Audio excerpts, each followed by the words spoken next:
The EMS Ad Hoc Committee, 6:30 p.m. Thursday, March 1st, 2018. So, any comments and suggestions from the community? Comments and suggestions from the EMS staff? So I just received a letter from somebody, and I was reading through it, and I think it's worth the committee hearing it, but I think if I read the letter, it's got a lot of numbers and comparisons, and I think it'll become a little convoluted if I just simply read it out loud. Can I email it to the committee and have the committee see it? Yes. It's basically about compensation, the new model, and just a lot of the comparison about what's happening today. So I'd rather just send it to everybody so you can see it, read over it again and again, so that you can kind of go back on the details. But yeah, I would have printed it out, but I literally just got it about an hour ago. So Okay. Is there anything that we should know about tonight before our meeting? Or during for any of the discussion items from our meeting? Not that I can think of. Okay. If you'll send it to Joanne, she can forward it to all of the members of the committee. Absolutely. Good. Thank you. Any other comments or suggestions from the EMS staff? Okay. Discussion and possible action on ad hoc committee minutes of 2/5/18. Move to approve. Got a motion to approve. Do we have a second? Second. Any discussion? All in favor? Aye. Any opposed? That motion passes. Discussion and possible action on work groups. We haven't formally asked John to head the finance work group. Are you willing to do that for us? I am willing to do that. Okay, good. Do you understand the rules as far as open meeting laws and things like that? I do. Okay, so you can get any help you want from the community, and if you need to get help from any of the other committee members, you'd have to post the meetings, and Okay. Joanne can help you with that. Thank you for taking that on. Any questions for us or anything that you need to bring up about the finance work group? I think that during the next month, my intention would be to meet with Brandon, meet with our finance officer, get a good idea of the last, say, 3 years of information. I think this River Falls study is very interesting. They're very similar in size, operation, and hopefully we can look at how they compare and we compare, and perhaps look at some other services that are similar in size and scope, and then reach out and look at what potential options there might be. So I see March really just a data gathering and having some interviews with some people. Okay, good. Well, thanks for taking that on. Staffing work group. Paul? I've been working with, what's Greg's last name, Ben? Carola? That guy's pretty smart. I think that'd be a good contact for you to have a sit down with. Okay. You can get her, you have his email? Or I have his email. One of us can give you his email. Okay. You can get it from Joanne also. Yeah, the guy, he's got it together. He knows what he's talking about. But I have nothing to report. I've had no meetings with any of the staff or anything in the last 2-3 weeks. Okay. So nothing to report as of today. Okay. What are your next steps? Next steps are to feel out this meeting and move forward after that. Okay. All right. Facilities. Jim? Is that mine? Yes. Oh, okay. Well, we have a RFP out for the cost of moving from here to the Ward Avenue West Building. Waiting on that. The five sirens. Five bugles. 5 bugles, there we go. I saw a report that, and I haven't talked to the chief about it, but when I look at the report, it says the cost of adding EMS as it exists to that to the fire department plan is anywhere from $2.7 to $3.2 million. So that's kind of shocking to me, because it's mostly just square footage. For ambulance, a little bit of So I haven't talked to the chief about that yet to see if, am I analyzing this correctly? But did anybody else get that? Yeah, Get that? I looked at that. Did you come to a similar conclusion? Yeah. Did they give you square footage, Jim? Or is that just a ballpark number, not? Oh, they had square footage that they were adding in for the, and the number of vehicles and all that sort of thing. So it looked like they had a, it was a decent analysis of just the cost is. This was for the fire department?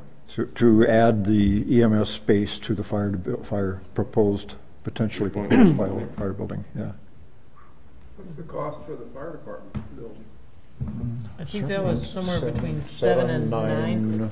7 to 9 million. It seemed like maybe 7 to 11 even, but it seemed like it was a lot.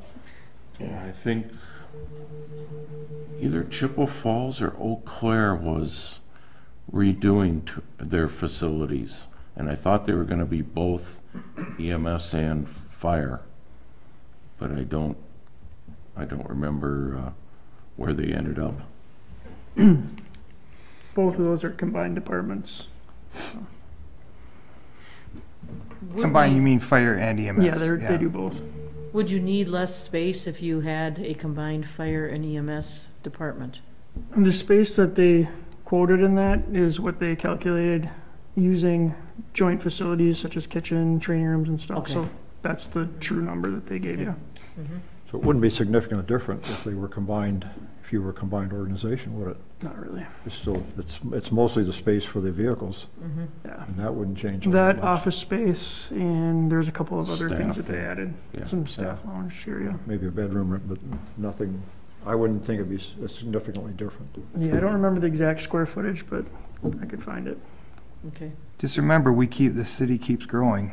Where are we going to be in 5 years? Where are we going to be in 10 years? It's going to be cheaper to get it done now than it is in 10 years. Well, and I'm wondering whether it would be more cost-effective to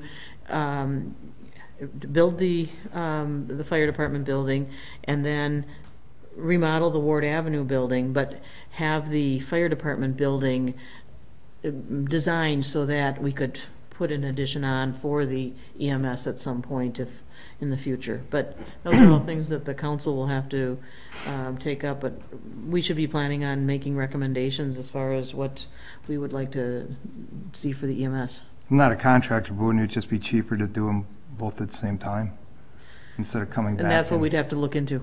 Usually, What do you because your mean? costs are cheaper today than they are 5 years from now. Or, Right. Yes. It's always, I mean, it's always the schools case. run into that all the time. They wait, and then Yeah, and then Here the you cost goes are. up 20% or 50% by the time you get around But to then it. you pay the price for spending, you spend now and you have an empty facility, and then that's a, well, it wouldn't That's be an issue, empty. too. It would be like if you're going to add EMS there, you would use it like right away. Yes.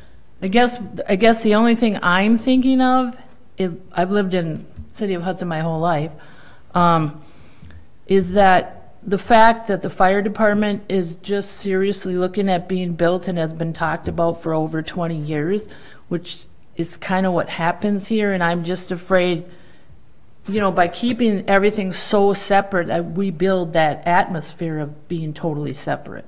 Does that make sense, in my belief, this City of Hudson, the size they are, should have a public safety building where all three of them were all together. I mean, to me, that'd be more efficient, but yeah, and no decision has been made on the fire building at all. Right. I mean, it's just, we have a dollar figure and there's been no action taken on that, so it's a huge expenditure that. No, I know. It's not like building a house. I mean, we're building a new facility right now, and it's 5,000 to 6,000 square feet. We're at $1.5 million, and that's for one ambulance crew. Wow. So it's, everything from the infrastructure to, you want to build a 50 to 75 year building, you're not building a home, and the infrastructure, the IT, the firewalls, all the things that you have to, sprinkler system, everything you put into it, it is shocking because you think, boy, I could build a beautiful house for $1.5 million with a giant garage next to it for an ambulance, and it just doesn't work that way. and like you said, you have to you plan like if you wanted to add space 5 years from now for a second rig, you gotta have, like you say, the structure there. Yeah. Yeah, the public safety building concept's great because you save costs in that infrastructure. You have one IT infrastructure coming in that's, everybody's got the office technology and everyone's got all the other components that you need, the garage space. But we're far into this plan as it is already, rather than restructuring a whole public safety building. Law enforcement obviously already has their spot, so I just don't know if it's a reality for us at this point. Yeah. Okay. Anything more on the facilities? No, I can't. Okay. I think it would be interesting to look at, was it Chippewa Falls or was it Eau Claire that? I think both. I want to say the Eau Claire was replacing the Star Avenue, Birch Street, and I thought Chippewa Falls was replacing their main base. Do you want to get information on those? I just wonder, it's just they're building another building, and this will be, let's say, well, it's 5 Bugles cost estimates. Are they, I think it would be interesting, but I don't think it'll gain us any information. For some reason, I'm thinking that Chippewa Falls is going to the voters in April. Okay. For some reason, that either that or their school district's going for about its 5th attempt in a row. I don't know which it is. Okay. There's probably no doubt that we'll end up doing that if we build a fire building. We'll have to go before the voters for referendum. There's not much other way we're going to raise that kind of money. At least as I understand. Do you have any? Well, my understanding is that the levy limits don't apply if we're bonding we're doing bonding, that we can exceed the levy limits for that, but we'd have to, that's a Brenda question. Okay. Joyce, before we move forward, I just want to invite the committee members. There's a walkthrough of the facility on March 6th at 10 a.m. for anyone that hasn't seen it. It's for the bidders to come in and take a look at it so you can at least see what we're talking about.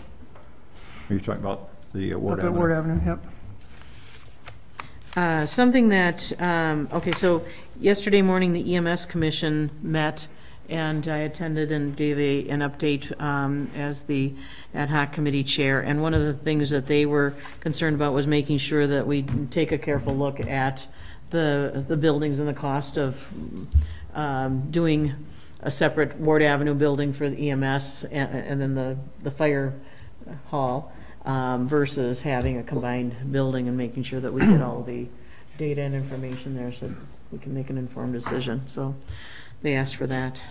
I'd like to move down to 10, the next meeting time and date, because Brandon has to be out of here at 7, and I just want to make sure that we get that taken care of before he has to leave.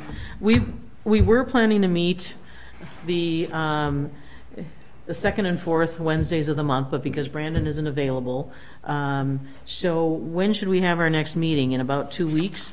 And our Thursdays a good night for everyone? For me, I'm out of town the first week and third week of each month.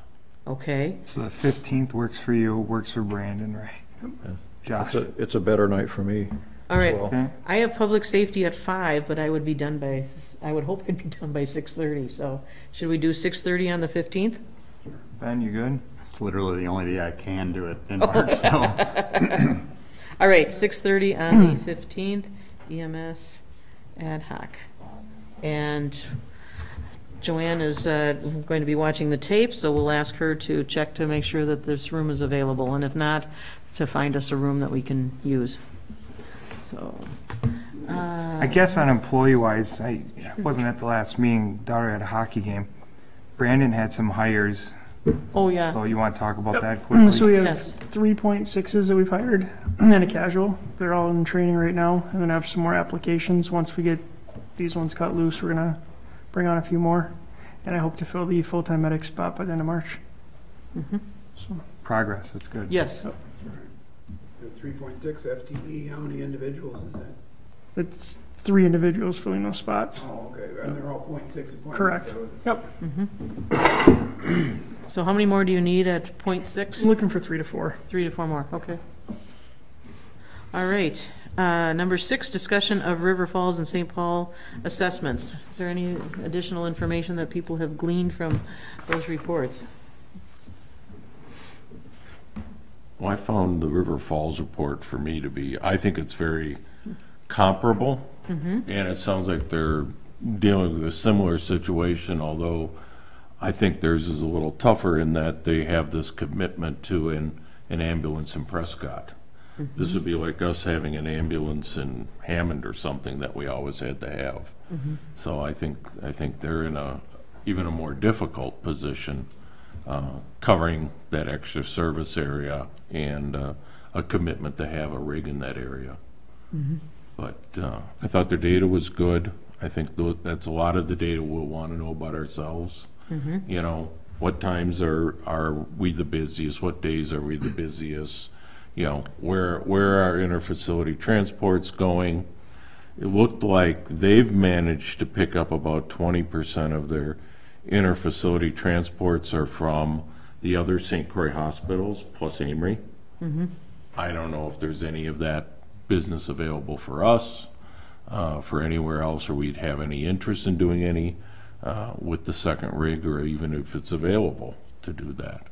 But I think there's a lot of good information we can glean from them and look and see how we compare.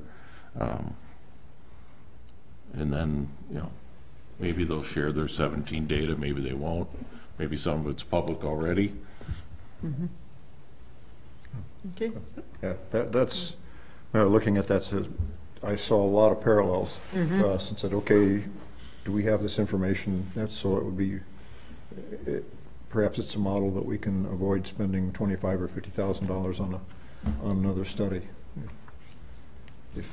Yeah, because I mean, they looked at everything from salaries through rates to, you know, because at the commission meeting, one of the things that I heard from the gentleman who was sitting where I'm sitting, I think he was from North Hudson. Yes, Stan Wecken. Is they're looking to reduce their expenses for EMS services or eliminate them entirely.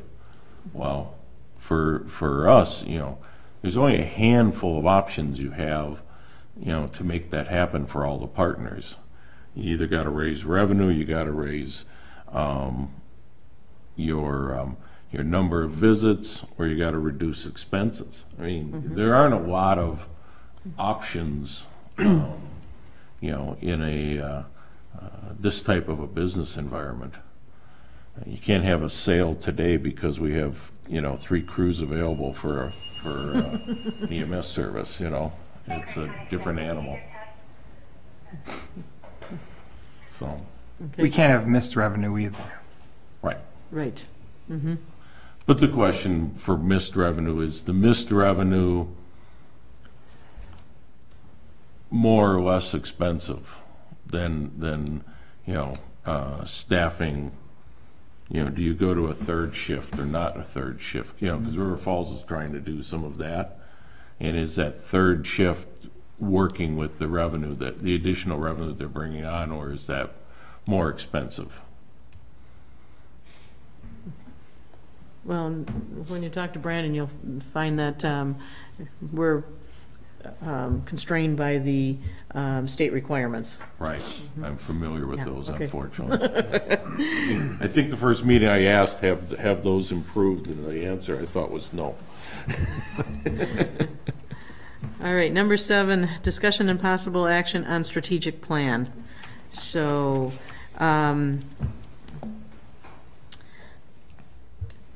Are you going to talk about our discussion with the EMS Commission? yes, and That was enlightening. I'll I'll let you handle it. start and you can Okay. finish. I can add to it. Joyce had and I had discussed it, and I said I know a person who is a professional, long time, does this kind of thing for a living, strategic planning, and turns out he's he says, I don't do that anymore. He says, I'm up another couple levels of type of planning. But we had some discussions, and we're still talking about how we approach this. But the thing we talked about, and you really came home to me, is what's our vision? The plan gets back as well based on what our vision is. And so we talked about that at the commission meeting just briefly, and really we don't have the same vision. We have our vision based on what our commission is, to have a community-based service. And they stated unequivocally that is not their vision. They want the cheapest, they want a reasonably priced, they want inexpensive service. They don't want they want cost down service, and they don't care where it comes from. So there is kind of an interesting dichotomy that we have as a group with a different vision than I think that we have, and that we heard coming from the people in the city. So we have a issue to resolve there, and they're pressing how much we pay, and are we going to continue to pay you? So And that's where the strategic plan would come in, because if we get the right people to work on the strategic plan and to gather input from all of the stakeholders, meaning all of the community members in the entire service area, they may find that their community members have a different vision than what they've got, and that they're not, they haven't gathered the information from them. I mean, we don't know what that information is yet. So that's why we would need to gather it. I've been thinking about that a lot and thinking, the other thing that came up was, all right, what if we had to do a referendum? And their response was that a referendum would probably fail in the townships and the and North Hudson, but that would be something that if you hired if you did it the way that the school district did it, where you hire somebody to handle this, and the way that South Milwaukee EMS, or the city of South Milwaukee did it, you hire somebody to survey the community to find out what it is that they want and what they're willing to pay for it, then you've got a better chance of getting a referendum to go through. How much is something like that run? What you mean? What does the Your South Milwaukee thing? That doesn't sound. I don't know what they would have paid for the facilitators that handled this. Yeah, I They're did. surveying, it's many thousands. Oh yeah, I know that. Yeah, that's not gonna be cheap. ridiculous. Everyone that's ever dialed 911 for an ambulance wants to keep it. Mm-hmm. Yes. My understanding would be, as far as the EMS commission, there's going to be some changes in personnel there within the next month or two. So who knows what you're getting, in a couple of months, you might get people who will have a vision a little more aligned with what this committee's vision is. I'm just curious, that could be a possibility. Yes. But having a strategic planning session where everyone gets together and talks about it, and we invite the community to weigh in on that and gather information. Jim and I have sat in on strategic planning sessions with 3M, and if you get the right facilitator, you can gather a lot of information from the people who are there, and then and come to some consensus on what is needed. But at 3M, you're likely to have a captive audience, or Yes. and that's not going to be the case around No. here. I think the trick is to get a representative number of citizens from North Hudson and Troy and so on Yes. to come to the meeting. That's going to be the hard part. And that's where, all right, so when I brought up the topic of doing a strategic plan, and doing strategic planning. One of the first questions was, how much is the facilitator going to cost? Right. Which, that is really a critical element of strategic planning. And then there was some concerns about, you write these, you take the time to do these strategic plans, and then you never look at them again. Well, that's up to us in the city to make sure that the strategic plan is reviewed and revised on a regular basis, and often, every 6 months to a year at least. But Joyce, I want to follow up on the point you were making earlier. What you said about having different visions in this room and in the representatives from the other municipalities, I think that's crucial. It is. And it sounds to me like that's the big issue. A strategic plan would follow from that. Yes. And so I think what we need to think about is how can we get a consensus on what On the a vision. service on what the service should be. Should it be a community service? Should it be a profit-making venture? Is cost the number one priority? Is responding to a call in less than 5 minutes the number one priority? I think the community as a whole, the community that EMS serves, has to come to some kind of agreement on that, and it sounds like we're a long way from getting there. Well, I think if we came to a common vision, we wouldn't have spent the last year and a half doing what we did. Yeah, I think that's Or right. it would have gone differently. So, that all of a sudden, when you look at it and say, oh my God, this is what we did wrong.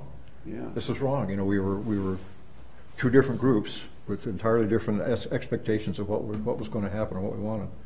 And it just went down one pathway for a long time. So it was a critical error that was made. So we need to get back, and we need to resolve that. We have to come to, whether it's the EMS commission, the members are they representing the boards, or are they representing the people? We've got some sense of that they're not representing from the input that we get, that they're not representing what the people say they want. Right. Well, it's easy to say what you want until you ask for money. Right. That's when you find out, do they really want it or not, or are they just talking?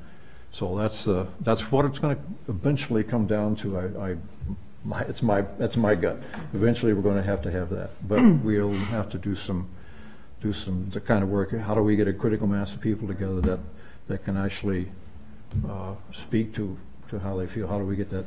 How do we find that out? Yeah, or maybe an area-wide survey, if we could get a good response from it, would do it.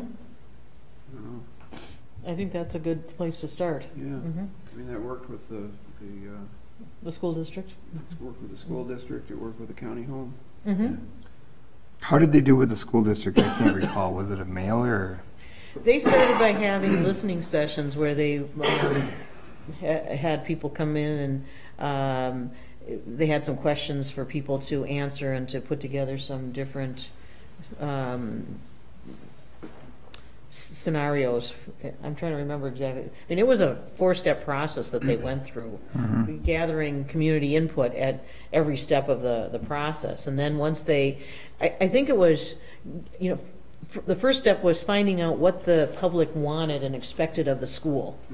And then they took that information and they started talking about different ways of getting that at different cost points, whether it was a new school or whether it was adding on to the existing school, things like that. Then the survey, I think they had it down to like 3 different options, and they gathered information on that. They also gathered information on how much they were willing to vote for in the referendum, so that when they presented the results of the survey, it was very clear to them, and they were very clear in their presentation, that they felt confident that they could get a referendum through for about 70 to 75 million, and that beyond that, then it became less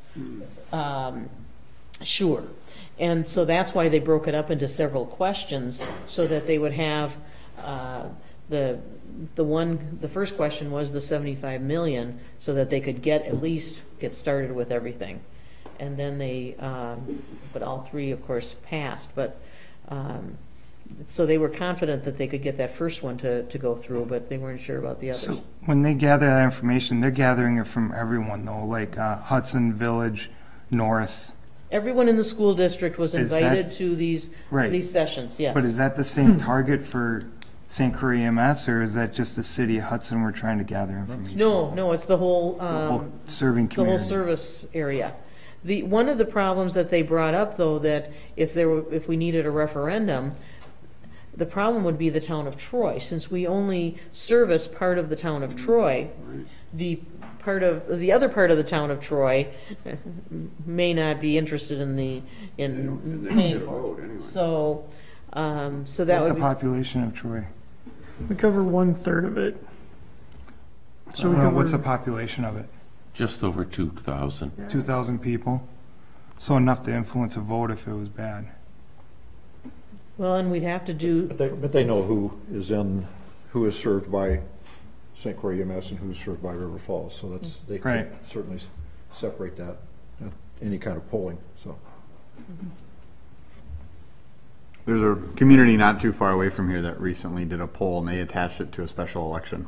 So the last Supreme Court justice election, they came up with a poll. So during the voting, they knew they were going to get a mass of people, and it was, I think, just one question, 3 options, and the community got to choose. So they found a way to do it very quickly and as effectively as they could, but also try to get as much feedback. It's only as good as the voters that turn out.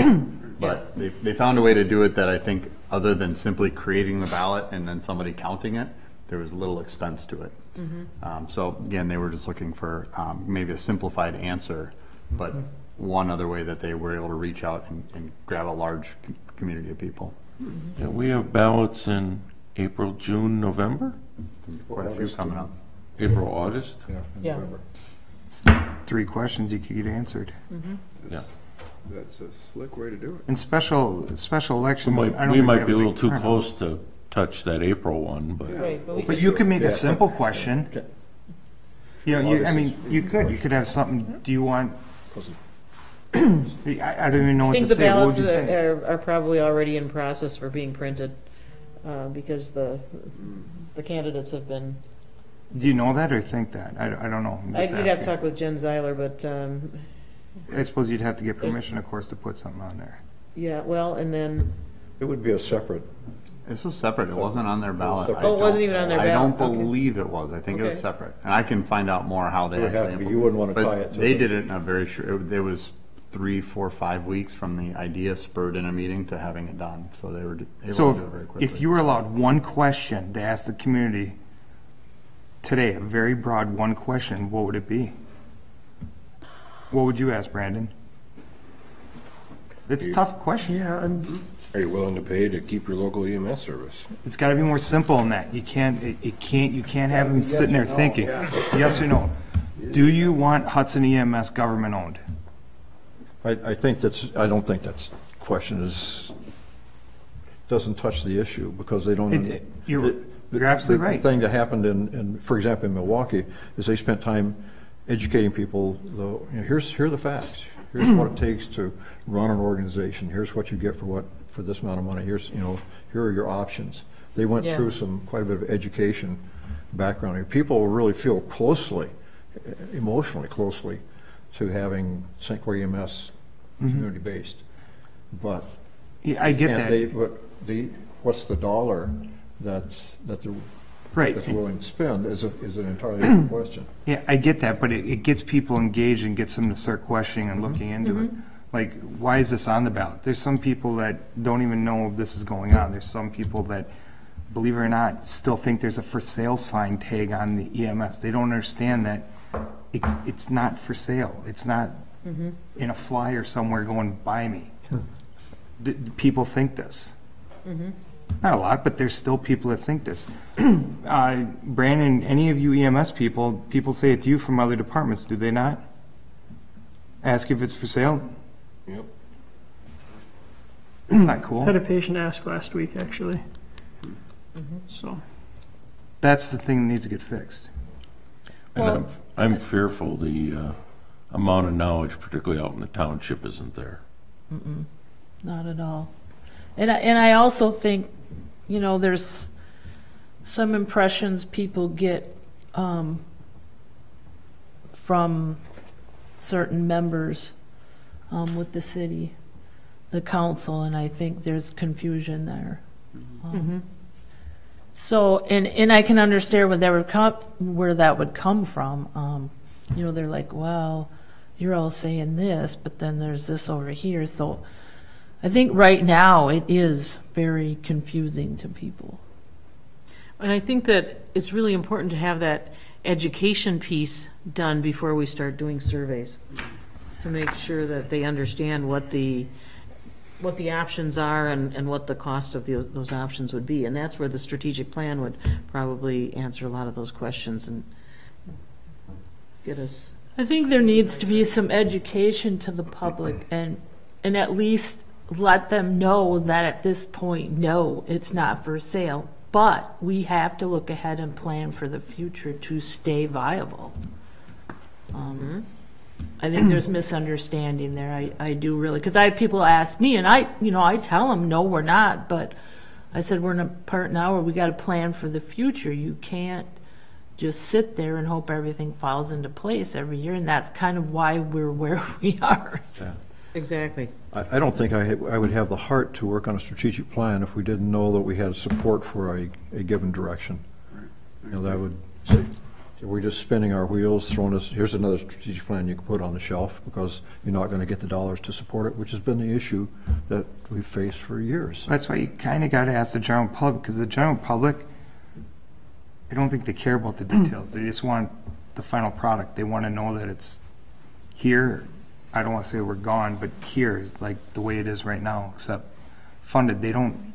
No, they don't want to spend the time to. You'd be surprised to how many work this people don't out. understand how it works, how No. the taxes work, how it gets paid for. They don't understand the budget. No, they don't. They don't.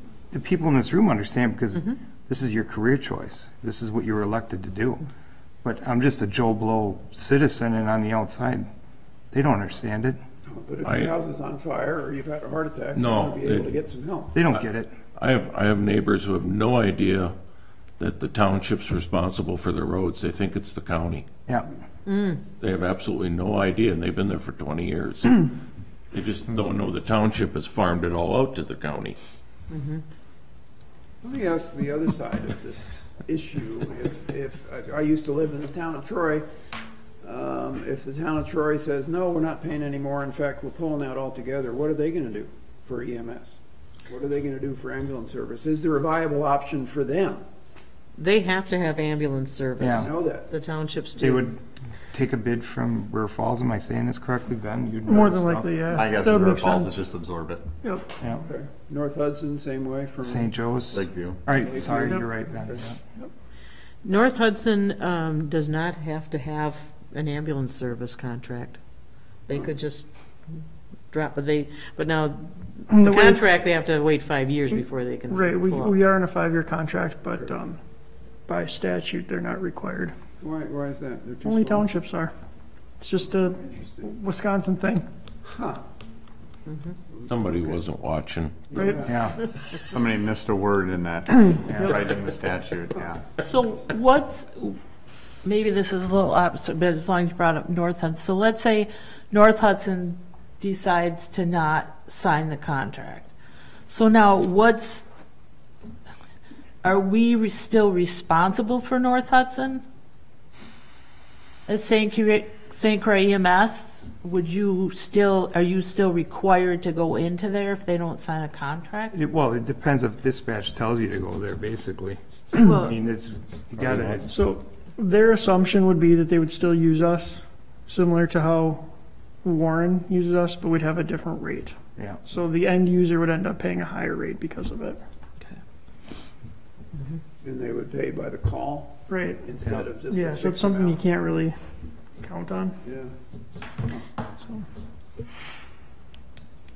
So what I'm hearing Jim say is that before we do a strategic plan, we need to know, we need to know what the other communities want. But isn't that part of developing the strategic plan, is developing a mission and vision? And Why can't we just take the city of Hudson's, I don't know this answer, that's why I'm asking. Why can't we just take the city of Hudson's opinion, because everyone else votes if they want to use our services. The city of Hudson, they use our services because it's built for Hudson, for the people of Hudson. And everyone else has an option to go somewhere else if they want, but they choose us. But Am I correct? because there's a significant amount of dollars coming in from those municipalities. Right. That would then all come into 51% comes Hudson's from responsibility. municipalities. Okay, How much percent? 51% Of their per capita. Of the per capita, Per yes. capita. per capita. It's about 25% of our budget. And isn't that per capita thing of fire kind of what the contention is right now as to how that's divided? yes. Yeah, yep. Are you guys concerned that people outside of the city of Hudson don't value the EMS program? My concern is that we don't know what they're thinking. Think so? How many 911 calls do you do a year? We did 2,000 last year. It's a lot of people over 10 years. I think a lot of them just don't understand how it works. I think a lot of them think it's that we're like fire, where it's a total different thing because you got to, we bill for a service, and you have different insurance companies and Medicare and all this. So there's things we can't control, and it's a total different setup. And I think there's a lot of confusion with that. Yeah, a lot of people don't understand that only a quarter of our budget comes from the taxpayers. The rest is all generated by run revenue. But the reason that has been sustainable for so many years is because of volunteer labor. Correct. So that's the crux of the issue is the large urban areas had funding for EMS, the rural areas didn't. And so each community got together and decided we wanted an ambulance. And they raised money and they bought an ambulance, and a whole bunch of local volunteers decided to take a class. And that worked really, really well for 30, 40 years. And now we get to this challenge where all of a sudden EMS isn't free anymore because you're not paying $2 an hour. We're paying 10, 12 full-time wages for some employees. The challenge is you have folks that generally speaking are saying, this service has been free for all these years, why now are you asking me to pay for it? Yeah. And it's not necessarily that they don't value it, but they're asking the question that says, I never had to pay for it before.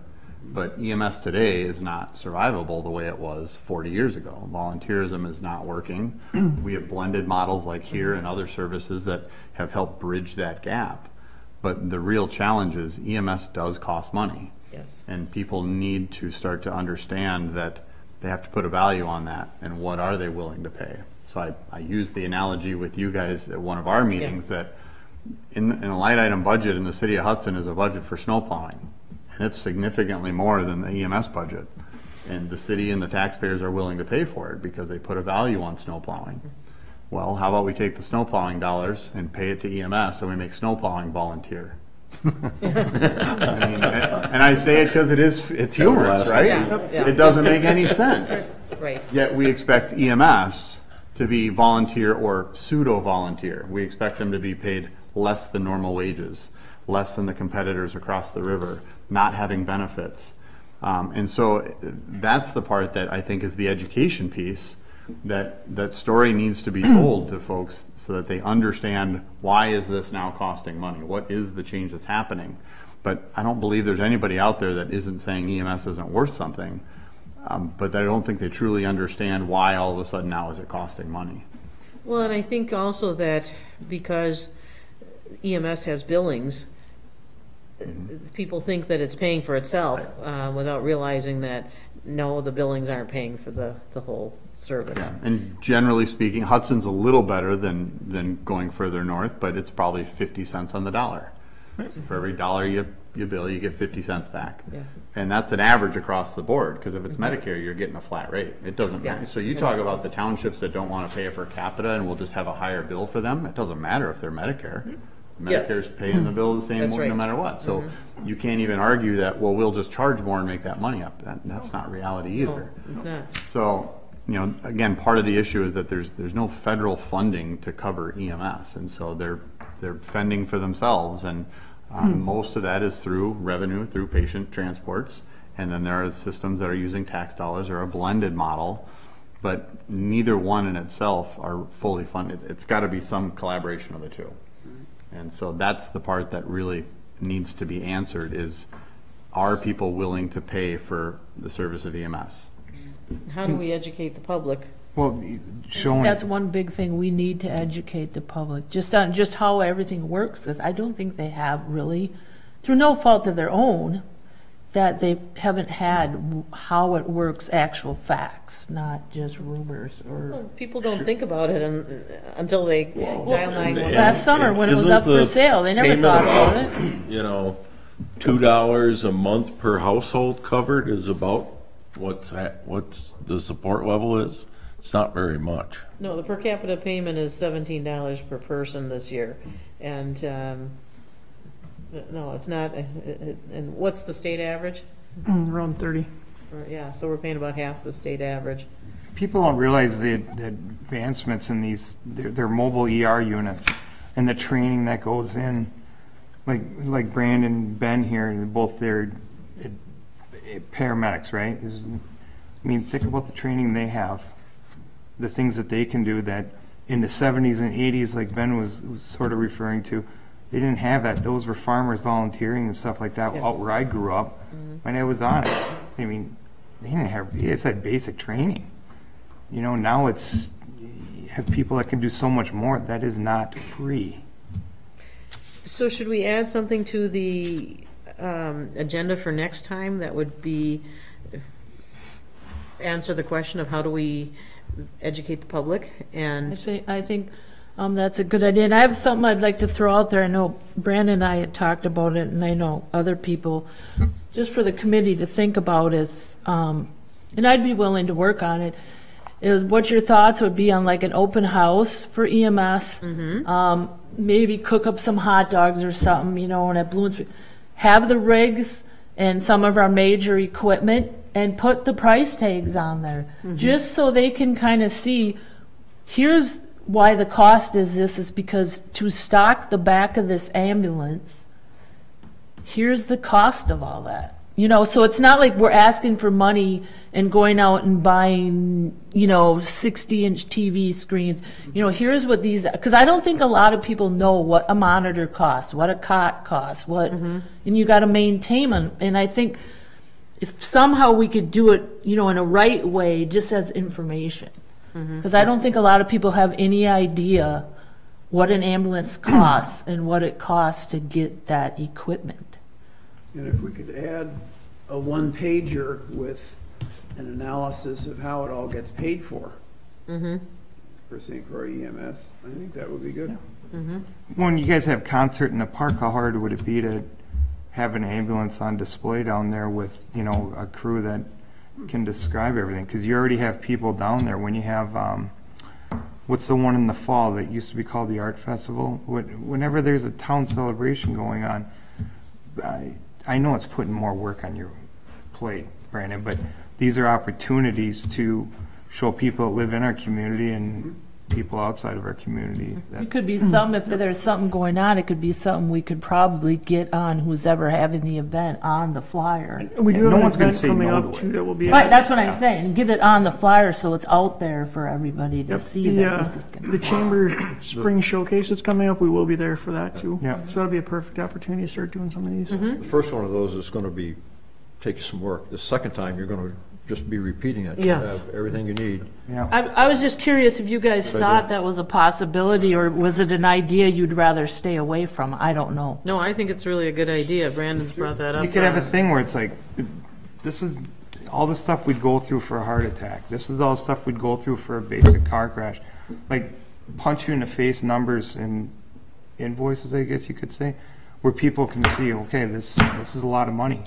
This is a lot of training that went to it. How much training you go through, how many hours of training you go through for what you do, how many hours of training a basic life support person goes through. That's a good idea too. Inspire kids too. Yeah, and just say, and you have to renew every 2 Easy enough years. to do. and you- Yeah.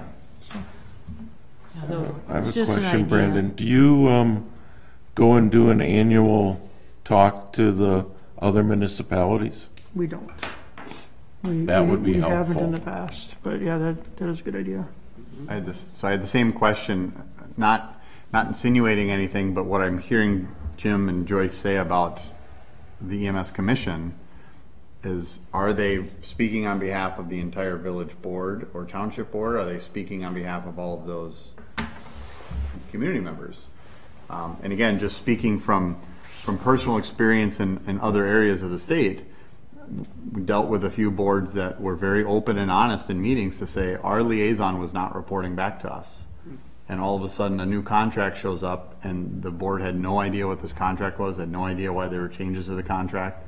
Again, I'm not suggesting that your current members are doing that, but to be able to get in front of a full village board or a full township board maybe would help answer some of those questions to a larger group. That would be a good idea. Is that something That's a really that good you can idea. do? Yep. And then, planning the open house? Yeah, it's something that we can do. Okay, It's going to be a little difficult on space, but we'll make it But that's work. part of the story. Right. yes, Yep. exactly. Yep. So, And I think if we can get a small group of us, Brandon, so you don't really have to be involved in Yeah. a lot of it, Well, because if he's got enough on his We've- plate. and we've If you had could people chair that, you know. chair that, I know there's some other people I think that would be glad to. Yeah, also though, Brandon, when you're in your uniform, like when you were at that, that funeral, look sharp. That's something that the kids love that stuff. They get a chance to see you and you never know who you're going to inspire. and I know there's people that are willing to help out with it, so That's good. we'll get that going. I think we should also come up with a possible 2 or 3 questions that we would want to ask on an election ballot. Just possibility, just throw okay. them out there. So then on the next agenda, an election ballot question, okay? One of the things we can also find out is what can we do at any of these individual elections? And Yeah, What's in the what's legal, what's possible, what could we crash through, so we can, get Joyce and I to find that out. How do we also I'll come take up? it up. you want to ask Jen? Yeah. Okay, You- good, thanks. How do we come up with like a singlet or a postcard of all the things that Hudson EMS does, the cost of everything, where we can hand this out to people at this event? I think like a trifold brochure would probably be a good way of doing it. Because you're going to need a lot of And I think information. now with, what you can do on your computers and print them out yourself and fold them, you could probably. We're not talking about a glossy, just. No, I mean, it doesn't, I don't think it Yeah. has to be real. And it has to. We have to be really clear on this. It has to be non-political. It just has to be Yes, facts about the EMS. Yes, I agree. Nothing political, because that's where you're going to lose people. Absolutely. Yes. All right, so I would like to ask everyone for the next meeting to bring a list of questions that you think we should be answering in strategic planning. So that we've got a list of all the questions and concerns that we would want to address in the strategic planning. Strategic planning, meaning the whole thing from mission, vision Yes. to specific plans, okay. Well, yeah, and just, or another thing that you could do would be to go through the contract that we turned down with Lakeview and turn it all into questions of, what do we want for this part, what are,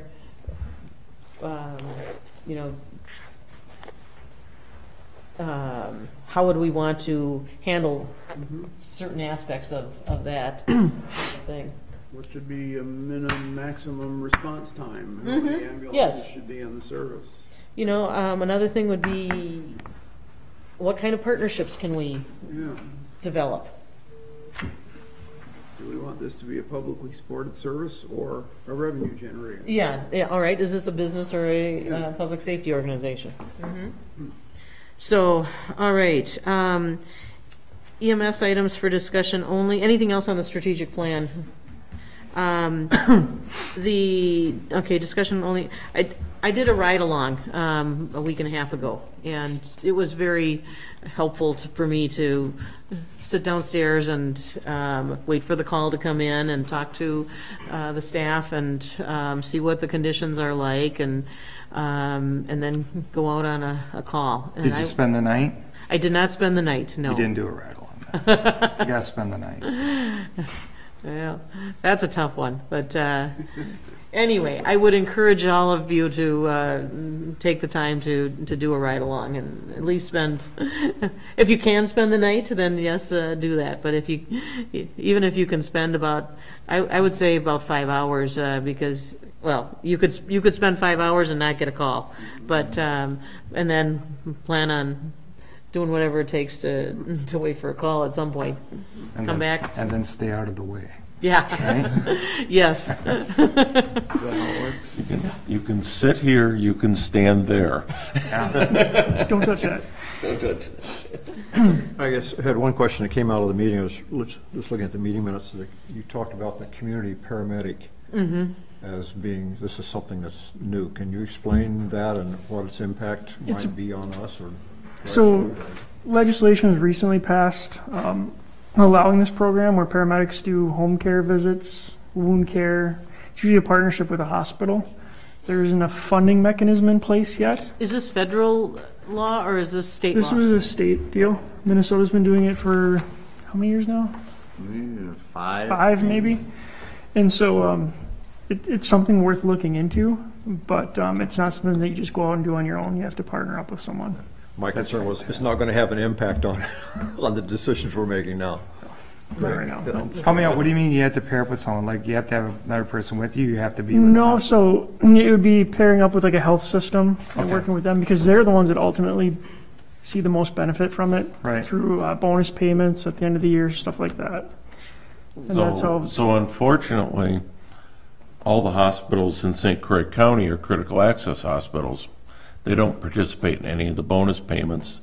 They do participate in only a couple of the penalty payments. And it doesn't include readmissions at this time. So when readmissions becomes a penalty for critical access hospitals, Hudson Hospital, River Falls Hospital, they're all going to be very interested in that patient who was discharged during February, not showing up during March again. Yeah. But how about some of these, I don't want to say old folks home, Senior living facilities. senior living facilities? Is there any way to get on board with checking on some of those? There is, but there's no citizens? revenue. See, There's none. Yeah, so that's the dysfunction of Medicare right yeah. now is they're not providing any compensation to anyone except the inner city hospitals, to be quite honest, to keep people in their homes or to stop their readmissions. So in rural, where it's probably even more important, Yeah. there's no funding sources right now. And this has been the struggle for rural home health care agencies as well as ambulance services who want to do that. Now, we're not rural enough to have a rural health clinic where that rural health clinic's getting additional dollars to keep people well. So if we were in Grantsburg, Wisconsin, the Grantsburg service could be working with the hospital, who's a rural health clinic, to do that because they've got funding. We're not rural, we're urban. Okay. It's another excellent program that's just not funded. Yeah, It benefits the end users greatly, benefits the Absolutely. system, but there's not a funding mechanism there yet. Okay. not yet. We're still viewed as a transportation provider Yeah. primarily, Transportation, we're not viewed as a provider. right? That's the big designation with Medicare. Generally speaking, we get paid when we transport. And so they do not see us, and I'll paraphrase, but what Medicare generally says is we really appreciate that you do treatments and provide care, but we've never asked you to do that. We've asked you to be transportation. So it's so backwards that we have patients that don't need to go to the hospital once we arrive. The easiest example is a diabetic. If you get there and your blood sugar is low, we can start an IV, give you some sugar, wake you back up, check your sugar, have you sign a form, and you don't you don't have to go to the hospital. Saves you an ER bill, saves you all of that. We don't get paid for that by Medicare because we didn't transport the patient. So then the end Medicare user would gets a rather bill. us transport that patient, then we could get paid, and then they're gonna get an ER bill and everything else, so. The home oxygen providers are in the exact same boat. To the extent that they provide some respiratory services in the home so that person doesn't have to come in and see the doctor or go to the ER, they don't get paid for any of it either. And, yeah, Medicare's, a little bit of money would go a long ways in keeping people out of the hospital, but Okay, the program wasn't designed for that, unfortunately. all right. Anything else on EMS items for discussion only? I just have a couple of things to add that are coming up. We're going to be doing some community CPR courses. And on March 31st, it's been designated National Stop the Bleed Day. So we're going to be doing some training. It's free across the street at the fire station. Our Facebook page has a link where you can go and sign up, so we have an idea how many people are coming. And then we also recently got a grant for some CPR mannequins that can be checked out and brought home with a DVD. It's called CPR Anytime through the American Heart Association, and those will be available from our office. So Good. that's what I have for things that are So you're happening making around here. progress on your goals. So, good. All right, anything else? Good luck Sure. on hiring people. Yeah. Future agenda items, anything else that we need to put on the agenda for Can I next time? still go back to a previous agenda item? And Which one? I just want to ask Brandon, how's your staffing look for the next few weeks? It's improving. Okay. Anxious to get those the new hires cleared and get the next group on. Anything else? Anything else for future agendas? Fix Medicare. Let's take that up next time. We'll give that to you, We'll Jim, get that taken care of right Add a away. half hour to that meeting. Oh, yeah. just for this little part. Motion to adjourn. Okay, the second? Second. Yeah.